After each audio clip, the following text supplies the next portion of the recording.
Frequency Podcast Network. Stories that matter, podcasts that resonate. Hey there, you're listening to The Big Story. My name is Maria Castaigne. I'm the lead producer of The Big Story. It's been so fun getting to know the friends of Frequency, and we have quite the episode for you today.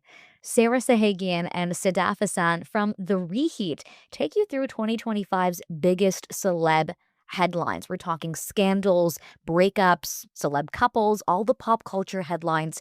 I remember when I was listening to this episode, all I kept thinking of was, yeah, that did happen. Or, oh my God, yeah, those two did break up. It's a great episode. They really break it all down for you. If you like Sarah and Sadaf, and why wouldn't you, be sure to listen to The Reheat on the Seeker app or wherever you get your podcasts. This episode starts right now. He's in the building!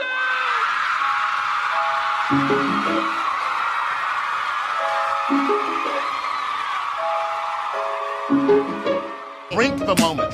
Drink it. I said empty your mind. Coquettish and coy. Ow. Ow. What? And there's people that are dying. The wickedly talented. More than great. It was historic. Crack is World. Oh, good for you. I have to apologize. One of the hottest.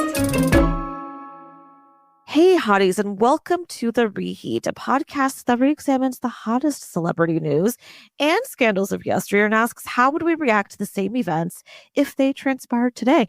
I'm your co-host, Sadaf. And I'm your other co-host, Sarah Sahagian. This week, it's time for our 2025 retrospective. In this episode, we will reflect on the pop culture year that was and everything that made it so meaningful. Sadaf and I will each pick our favorite celebrity scandal of the past 12 months. And if you have your own favorites, please feel free to get at us on social media about your most loved gossip of 2025, because we want to hear all about it. We will also list some of our other favorite things, some of our top pop culture texts of 2025, including film, TV, and music. So let's go. Sadaf, let's start with gossip. What story obsessed you most this year? What scandal will still be living rent-free in your mind a decade from now? Okay, favorite scandal is probably not the word because this one was kind of terrible, but it is one that's lived very, very rent-free in my mind all year. And I want everyone to read up on it because you gotta know, one of your favorites isn't all that great. Now, who am I talking about? Diddy.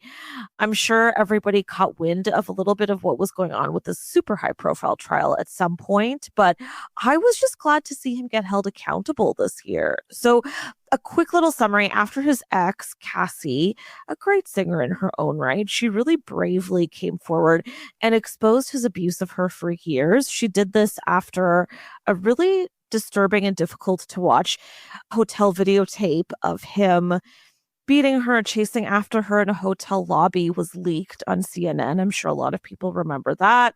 That happened. And then shortly after, she released a statement. She took him to court, which I was so glad to see because as we learned, he's been screwing over a lot of people for a really long time. And when I say screwing, I mean like abusing in multiple different ways, not just girlfriends, but artists, producers, coworkers. And this has been going on for years and years. So it was, like I said, a massive trial. It resulted in, I think, a very weak sentence just this past October.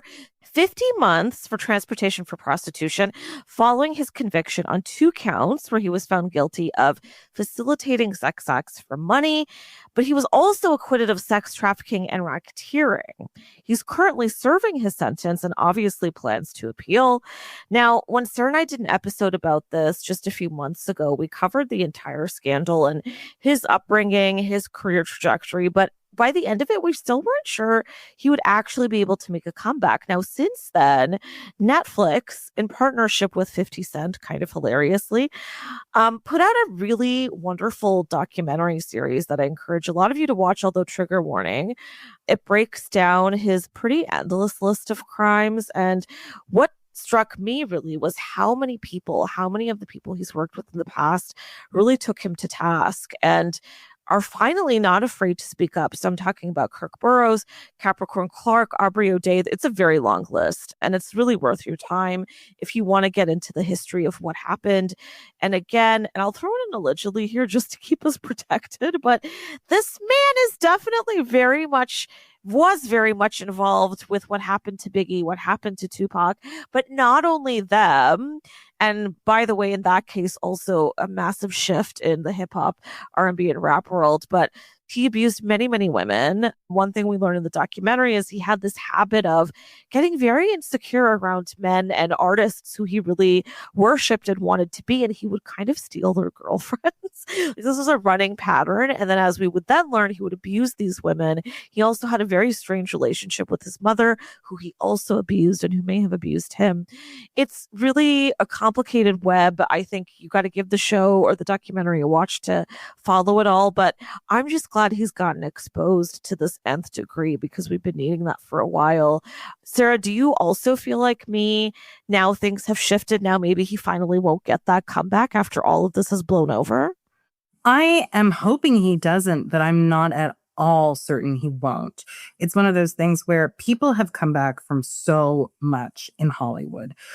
We just don't take sexual violence as seriously as we should. Me Too changed things for a hot minute, but then there was very quickly a backlash. And I think that he might be able to ride the wave of that backlash. I'm hoping he doesn't, because there's so much evidence. But as you said, he didn't really get convicted of what were allegedly his worst crimes. So even in that process, he kind of got off easier than he should have. So when he gets out of jail, the narrative might be, well, he wasn't convicted of anything all that bad. He did his time, right? I am worried that this person's public image might be rehabilitated.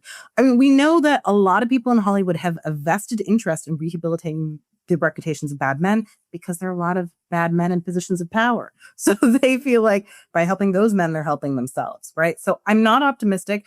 I do admire Cassie and her bravery. I admire all of his victims. I admire their resilience. I admire the documentaries that have been made and all of that, but I don't know if anything's going to change. I don't know. What about you? Yeah, you know what? I guess I just really want to believe that things are going to change. It's hard to imagine people are going to want to take on the risk of working with him again. I mean, he's also going to be an insurance risk. That being said, listen, he's been caught up in shit so much in the past. He still finds a way. And I think that's because he's blackmailed a lot of people. He's threatened a lot of people. He's, as we know, hurt a lot of people. As we know, maybe allegedly killed a lot of people. So it's tricky. It's scary knowing that somebody like this has been sitting at the top of the food chain for as long as he has.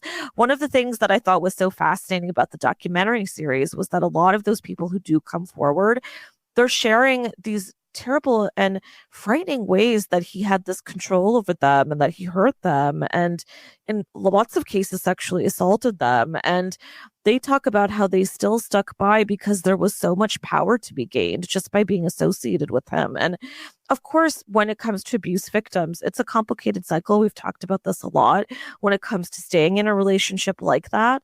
But some of these dynamics were very different. You know, he's got his assistant, he's got one of his producers, multiple artists. And for a lot of them, they stuck around because, first of all, there was money in it.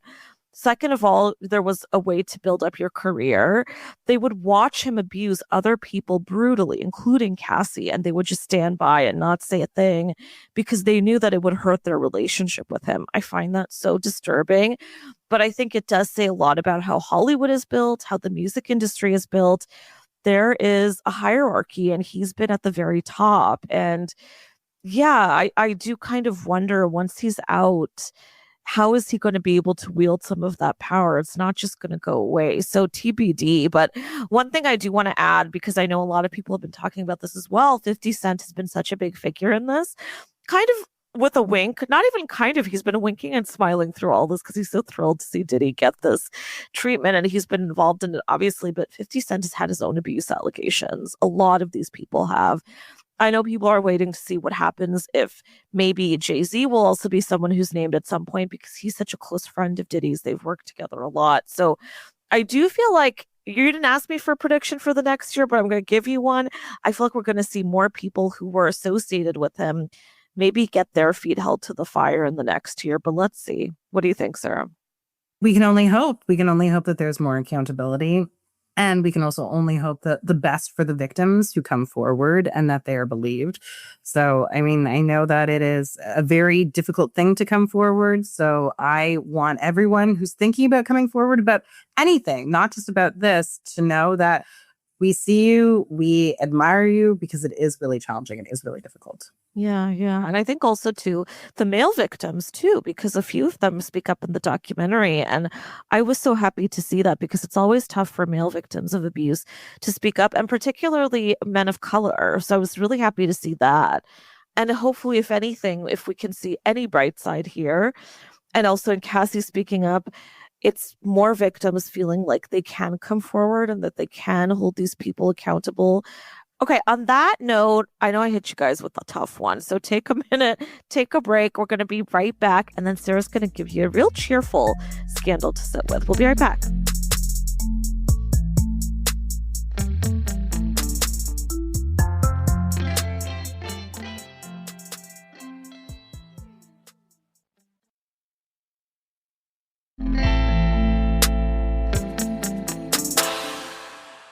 Okay, it's time for my top scandal of 2025. And I think that 2025 might be the year where two unlikely people made me really believe in soulmates and true love.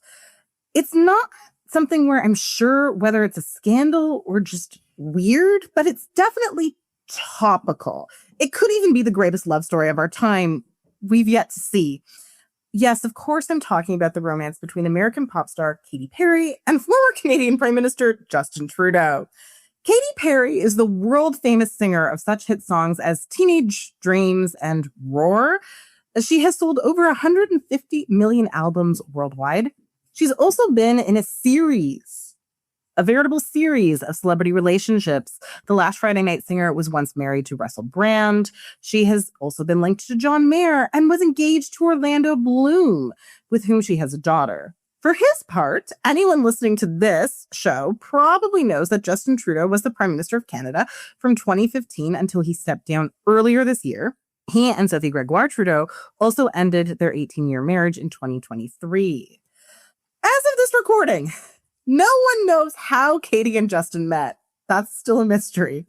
But there were definitely fireworks, as Katy would probably put it. Katy and Justin were first spotted together on July 28th of 2025, having dinner at a Shishi Montreal restaurant called Le Violin. Or I'm not sure if I'm pronouncing Le Violin. Okay, I apologize. Sounds bougie enough. I apologize. Yeah. It's a wonderful French restaurant. The two reportedly enjoyed adult beverages and even shared dishes, including lobster. To me, sharing dishes is the height of intimacy. I was pretty sure at that point that they were already serious. I feel like if you're sharing food with someone, you've probably hooked up with someone or you're about to, right? That's some serious intimacy, sharing germs, sharing food. Okay, right? So that's love to me. I was all in from the beginning. The next day, Justin was snapped gazing adoringly at Miss Perry as she performed in Montreal. Since then, the relationship has only gotten more like a romantic comedy. In October, Justin was pictured making out with Katy off the coast of Santa Barbara while on her 24-meter yacht. So that's romantic. It's like being on The Bachelor. While Katy is appropriately attired in those pictures, she's wearing a bathing suit. Justin is bizarrely wearing blue jeans, which is strange to me because it's like he doesn't own a bathing suit.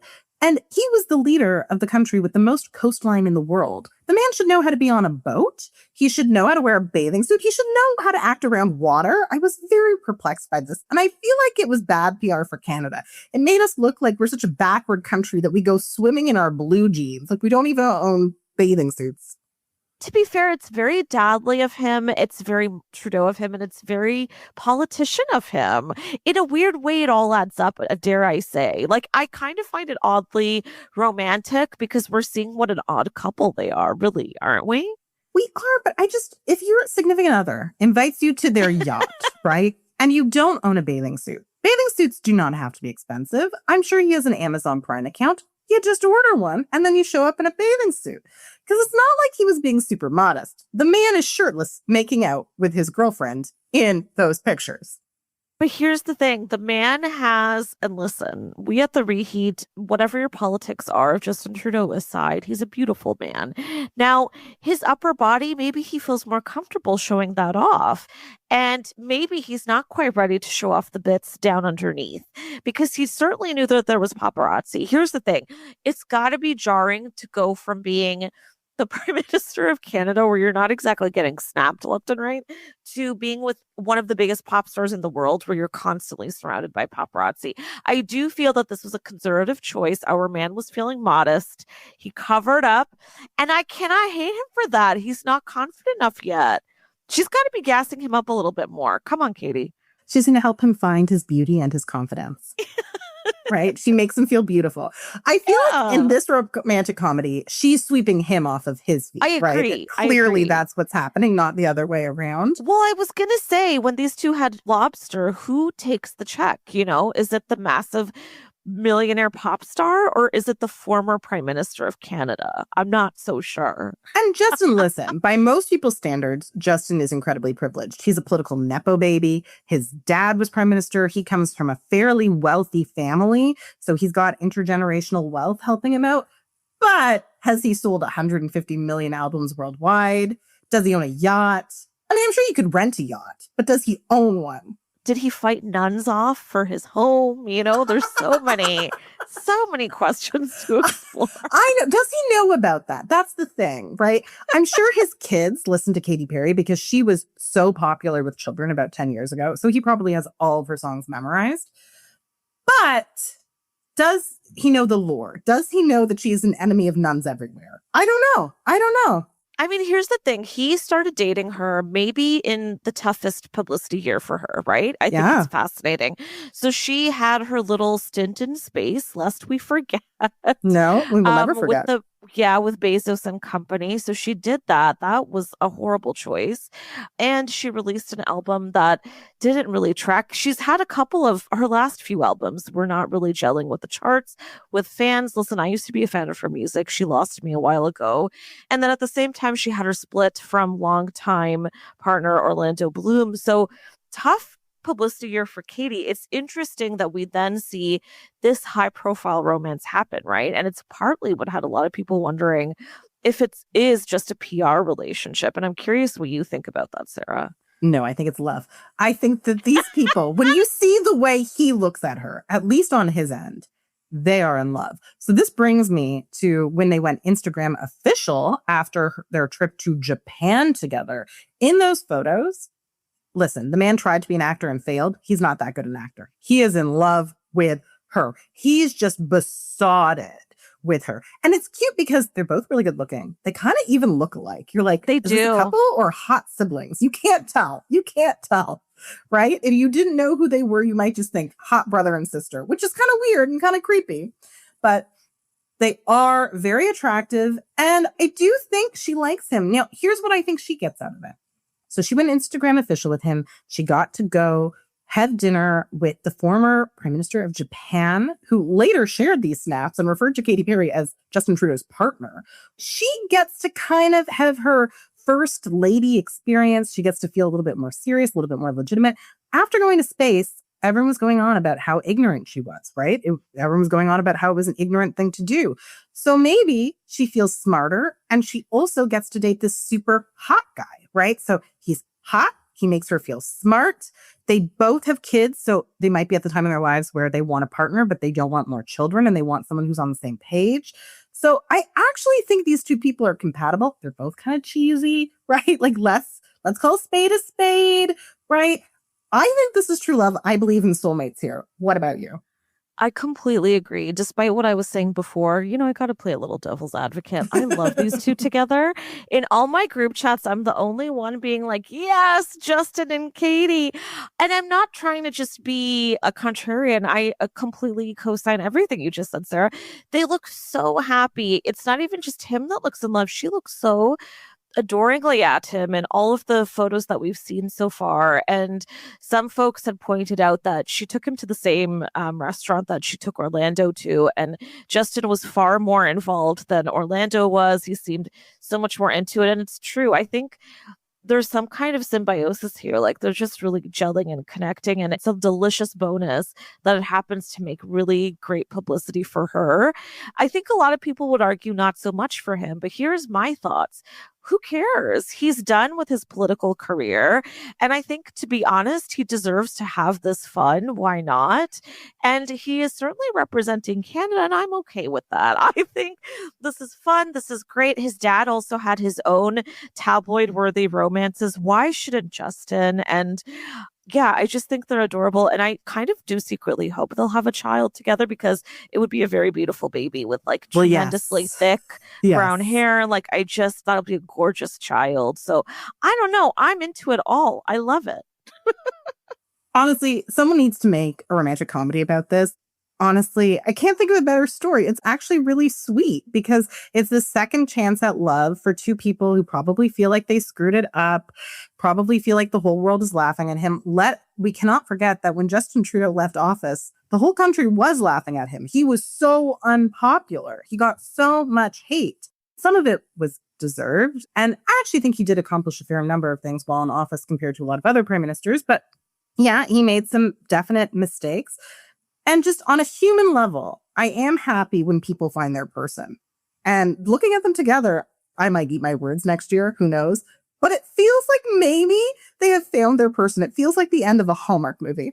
And you know what I'm really intrigued by, though, whether they stay together or not? She's an interesting artist because I feel like she can make good music either when she's really in love or when she's had a breakup. It's the in-between that doesn't do well for us, right? Like when she was coasting with Orlando, we did not get good music. But if she's happy or she's just been heartbroken, it's going to be good. So I feel like how bizarre that we may be listening to an album of hers in the very near future all about Justin Trudeau. Like that is wild to me, but I am fully here for it. And I want to add one other thing here while we're on the topic, because these two have outlived another really spectacular and unbelievable Canadian union, which was Pamela Anderson and Liam Neeson, who starred together in the recent Naked Gun remake, and they got together, and you and I were beyond thrilled at this delicious relationship. It was also accused of being a PR relationship. I don't think it was. These two seemed very loved up. It was nice to see an elder romance. But then Pam recently said that it didn't last long. It was real, but it was short-lived. She even spent I thought it was a steamy week at his home, but she was like, actually, his family visited, my friends visited, our assistants were there. And I was like, oh, okay. Oh, okay. So, at least we get this one. Like, give me one good, corny Canadian match and I'm happy. And I think it's these two. And I'm knocking on all of the wood around me right now, Sarah. I need them to keep it together for at least another year. Come on. Make it work, people. This is the love story of 2025, right? Their courtship has been covered in the world section of the New York Times. This is how big a story it is. It's not just gossip lovers who love it. Kind of the whole world is fascinated, if not rooting for them, interested in them. And I want to see what they do, right? I don't know if this is good for his career, but as you said, I don't care. He's retired, right? Just live your best life, right? You can do the TED Talk circuit and date Katy Perry and just be happy, okay? Right? Well, don't you think that's kind of the best? I think it's kind of the best inspiration as we close out 2025. Like, it's been a very difficult and insane few years in the world, and I think that's my motto going into 2026. Just find the things that make you happy. Lean in. Just have a good time because life is short and that's what we should do. And who really cares what anybody else thinks? And in this case, that is the world for these two. But me and Sarah love you. Do it for me and Sarah, guys. Do it for us. Do it for us. You can find love at any age, no matter how many mistakes you've made. These two are proving it. And they're the best looking couple of the year, like a way better looking couple than a lot of younger couples who are attractive people but don't seem to have the kind of chemistry. These people have great chemistry. So we applaud it. We're here for love. Okay. My favorite gossip story of 2025. All right. So now it is time to move on, and we're going to talk about some other things after a short break.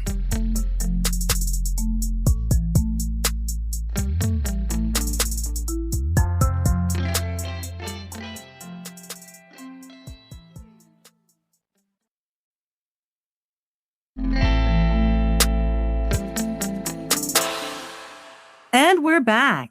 Now, Sadaf and I are going to supply you with some pop culture recommendations, starting with our favorite album of 2025. We have the same favorite album, right? We are aligned on this. This year, Sadaf and I were obsessed with Lily Allen's West End Girl. So, Sadaf, can you explain for the lovely listeners how seismic an event it was when West End Girl was released on October 24th, 2025, a day that shall live in infamy?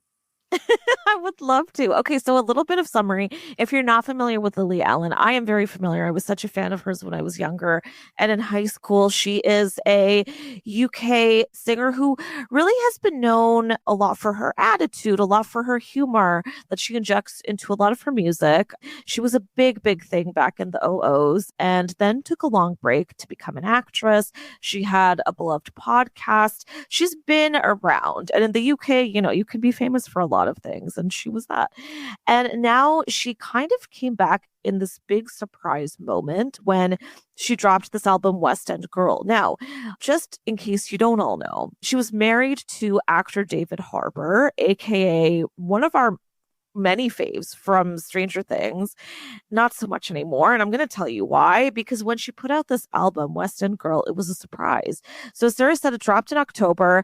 She had written it and put it together, performed it, produced it in about 10 days, which is wild. And on this album, she exposes him deeply, intensely, for every inch that you could possibly expose a person.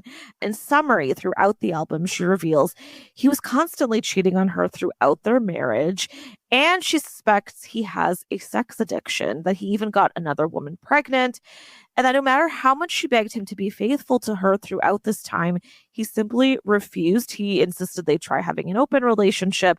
She tried to do that just to keep him happy. It didn't work for her. She just wanted to be with him, which is heartbreaking. It's interesting, too, because she sings about so many specific things from their lives, but it's a concept album, and she's kind of putting on a character at the same time. And I think that's on the one hand to protect her legally from David Harbour, but at the same time, it's very clear what she's talking about is real because, for instance, a year or so ago, some fans had found her profile on Raya, the dating app.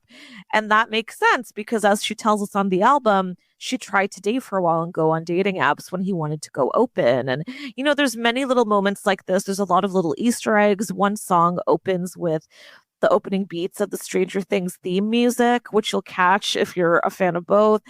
It's just delicious and it's sharp-tongued. It's very her. I also think it's just really creative. There's a couple of wonderful songs that hint at the woman he was potentially falling in love with and who's also a friend of hers, who she calls Madeline in the album. And we hear Lily spoof a few voicemails from her. She kind of plays through a few different genres. Her voice sounds wonderful. I just can't get enough of it. I would tell you my favorite tracks, but honestly, there's too many to name. Sarah, do you have any favorite songs off the album? What's kind of stuck with you since it's come out? Okay, so I really like West End Girl. I really like Non-Monogam Mummy.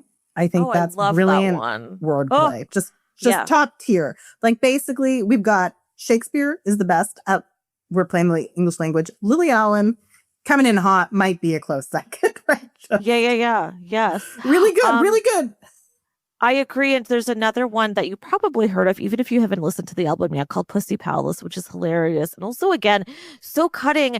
My current favorite is called Beg For Me, and it's devastating and also very relatable. And I think that's one of the reasons West End Girl has hit with so many people, that even if you haven't been through a highly publicized split, and even if you haven't been through a tough divorce or a tough breakup, there's so many elements of this album to relate to. I certainly related to that when you just feel an imbalance of love and the effort that you're putting in of changing and moving your life for somebody and then feeling like you were kind of sold the wrong story. I feel like oddly, it's a very modern love story and breakup story. And you know what? I think she's going to be a massive Grammy hit, which is not something Lily's gotten to have before. I think she's going to run the Grammys. She also just sold out tours all over the world. I had to fight for a ticket to her Toronto stop.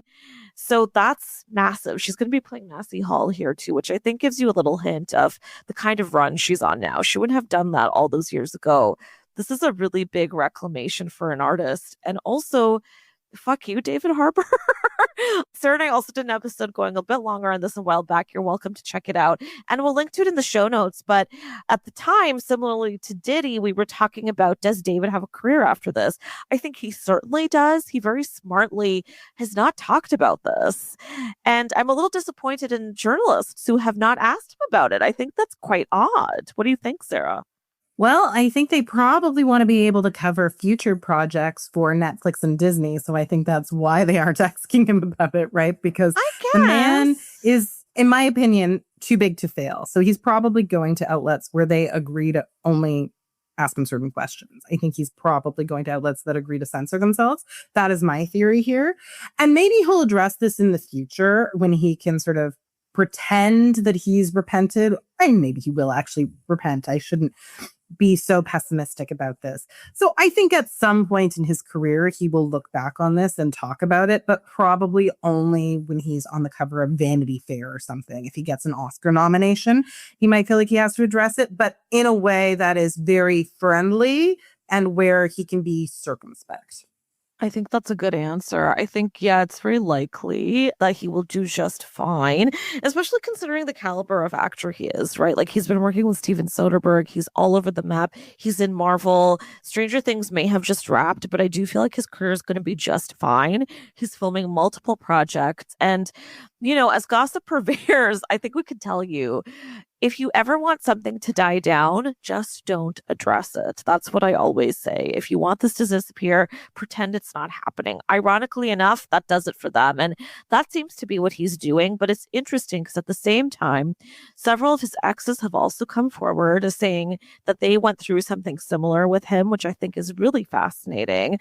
Lily's even bonded with a couple of them. And one of the common threads here seems to be that he cannot handle when his partner is as successful or more successful than him. This is something Lily sings about on the album, and I find very disappointing.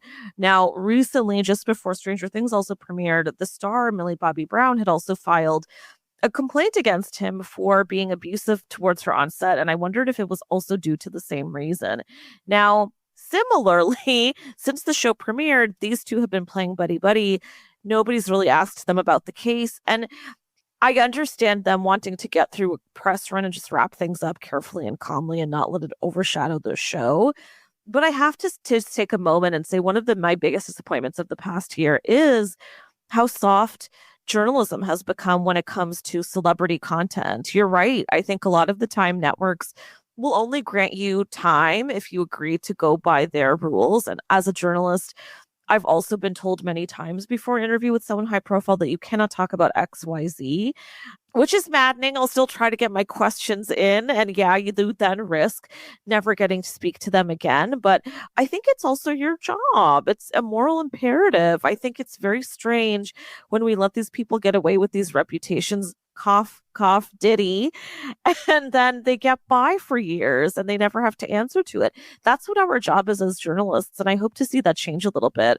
One example of this, I would say, is the Taylor Swift situation over the past year.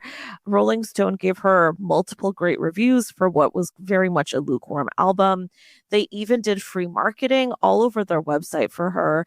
That gives you a good sense of how journalism has shifted in recent years. And I'm sad to see it. Shifting gears a little bit, Sarah, I want to hear about your favorite TV show of the year. What do we have to make sure we watch before this year closes out? Okay, so if you like a good thriller and you also want a thriller that makes you think, something that keeps you guessing, something that has a bit of a message, then the thing that I recommend to you is to watch The Beast in Me. It is on Netflix. It was created by Gabe Rotter. It stars the great Claire Danes, who is so good at playing just a woman having a breakdown. And here she gets to do what she does best. She plays Aggie, a superstar memoirist whose life took a turn when her son tragically died in a car accident. Her wife subsequently left her. Her career got derailed. On the verge of losing her swanky home and pretty much living in squalor, Aggie gets inspiration when she meets Mile Jarvis, a billionaire strongly suspected of murdering his wife. They can't prove it, but everyone suspects it. He's played by the wonderful Matthew Rhys. And he's so good as a creepy, murderous billionaire. Their scenes together should be studied by classes at Juilliard. They are fantastic scene partners. And what's wonderful is because Aggie is a lesbian and because he is a straight man, they have these scenes where there's a lot of tension and there's good chemistry, but it's not sexual. And it's really interesting to see that on screen where people are attracted to each other intellectually, even though they're a little bit afraid of each other, right? Because she could ruin him, he could kill her and ruin her in various other ways.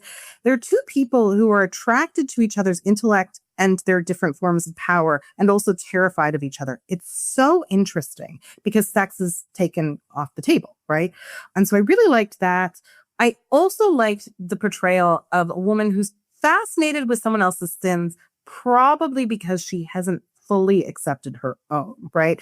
Which is probably why a lot of us are fascinated with true crime. I have to be self-aware. That's interesting. Yeah. So it's a very thoughtful thriller. A lot of the thrillers that have come out this year, I'm not going to name them, I'm not going to trash them, have been terrible. So if this is a genre that you like, this is not written by an algorithm. It's not paint by numbers. This is actually something interesting. It has some cool themes that interrogate a lot of questions we should all be interrogating about crime and just, I don't know, the world we live in the 21st century. Also, the performances are fantastic. Another person who's great in this is the criminally underrated Natalie Morales, who gets to play Aggie's wife, but has some really good scenes of her own. She's not just a wife character. She is developed. Brittany Snow also doing her strongest work in this. Good for Brittany Snow. She's having low-key the best year, right? So she got The Hunting Wives. Brittany Snow has leveled up to the A-list. So Sarah, thank you, because that's literally what I was waiting to say. Not only that, but she was also in the Murda biopic series on Disney Plus, and she's fantastic in that. She's fantastic in Hunting Wives. She's wonderful in this, which is impressive because she's playing third to the likes of Claire Danes and Matthew Rhys, and she really holds her own. She has a couple of scenes with Matthew where he's so intense and dark, and she stands up against him so damn well. Like, girl, get out there. This is good. I want to see her. Like, we are far, far, far away from Sean Tucker Must Die days, and I want her to get all the recognition. And yeah, thank you, because I also loved this show. It's not perfect. It's still very much living in that melodrama space, but I think these two actors are so unbelievable. You're really watching for them. And if you're one of those people who just loves to watch good acting, that's reason enough. They're delicious. And Sarah, I love what you said about them not having a sexual dynamic. It's interesting though, because it's still very sexy, right? Like, there's a scene where Matthew's character says to Claire's character, "Can you believe we haven't had sex?" And it's like, he knows she's gay, but his implication is like, we have so much chemistry. How wild. And I just love that. I mean, it's a classic cat and mouse. The comparison that I keep giving it is it feels very written by Patricia Highsmith, which is the greatest review I can ever give anything. So if you need something to watch with the family and, it's snowing outside, it's getting dark by 5 p.m., this is the one to do. You're going to do it in like a couple nights. It's so much fun. Great. I mean, absolutely. All right, Sadaf, what could you not stop watching in 2025? Okay, I'm going to hit you with one that I know most of our listeners are probably going to echo, The Pitt. We love it here at The Reheat. It's fantastic. It feels like an incredible callback to ER, which is one of my favorite dramas of all time. And actually, it's had me rewatching ER, which is really fun. And if you're Canadian, ER just dropped in its entirety on Crave. So check that out. The Pitt follows, if you haven't seen it, a 12-hour shift in the emergency room in Pittsburgh. Therefore, The Pitt. And it's got an unbelievable cast who play the doctors, the nurses, the admin folks, a bunch of different people. Even there's a lot of great cameos from people who come in to play patients and victims. The cast is led by the excellent Noah Wyle, aka Daddy for me. Oh my God. He won his first Emmy finally for The Pitt. He should have gotten it for ER years ago, but I'll take it for this. I just loved it so much. I think there's something about the pace that's really suits primetime television. And I think the time we are right now where people want something that's easy and digestible and moves fast. And it was really nice getting to watch something where you get a new episode every week. I'm not a big fan of binging. I like getting to enjoy something over a few months. And I think the storytelling was really great. But this is another one that goes back to the acting just being so top notch. And he is just so excellent. And The Pitt is back in January. So you're listening to this now. You got a couple weeks to catch up if you haven't watched the first season yet. And I want to give a notable mention to one other show which just wrapped up. I haven't heard enough about it, but Welcome to Derry. I devoured. I'm a big Stephen King fan. If you are, I think it's worth checking out. This is a prequel series to the recent two It movie adaptations. It's set in the 1950s, 1960s. You get a little bit of Pennywise's origin story. It's legitimately scary. The special effects are unbelievable. Phenomenal cast of young people. If you were tired of Stranger Things or you need something once you wrap up Stranger Things, this is a great one to jump into. And then I also recommend another recent Stephen King adaptation called The Institute, which also has an all-child cast who are also phenomenal. Get into it. If you're like me, you need a little Stephen King at all times. This is the thing to do. Sarah, have you watched Welcome to Derry? Would you give it a go? Your endorsement makes me want to watch it. It sounds a little too scary for me. I don't like Maybe. horror. I love thrillers, but horror just, it crosses a line. I find it very difficult. I hear you. If you like horror, get into it. And if you like stories that go past through the decades, and there's a ton of historical content to pull up because of it, and you can connect little bits from other Stephen King shows and movies and books, there's a lot of great Easter eggs in there for you. So check it out. Okay. I think I'm going to brave this. This is going to be my holiday project. Good I'm going luck. to brave it. Okay. Fingers crossed. And to conclude, let's share our top films of the year. So I'll start with mine. My favorite is Hamnet. That is a drama by Oscar-winning director Chloe Zhao. It won the TIFF People's Choice Award. It is a film about the tragic childhood death of Shakespeare's son, Hamnet. It's definitely heartbreaking. It is a heartbreaking portrait of parental grief and survival. The film illustrates Shakespeare turning his family's pain into the inspiration for the classic tragedy Hamlet. So similar name to his son's name, but different. So it is based on a novel by Megan O'Farrell. So the film's story is speculative. It's not based on a memoir. We don't actually know how Shakespeare reacted to his son's death. But it is still a really beautiful, really human story. Paul Mescal plays the bard. He's fine, but he's fine. The good and great Jessie Buckley shines as Anne Hathaway. It's a phenomenal performance. She plays Shakespeare's wife. That's Hamlet's mother. Her portrayal of parental frustration and loss is so good. I think the Academy should just pelt her with Oscars, really. And Chloe Zhao. I would love for Chloe Zhao to get a second Best Director award. She would be the first woman in history to win 2 Best Director awards, so that would be great. I at least hope she gets a nomination. This was my favorite movie I saw at TIFF.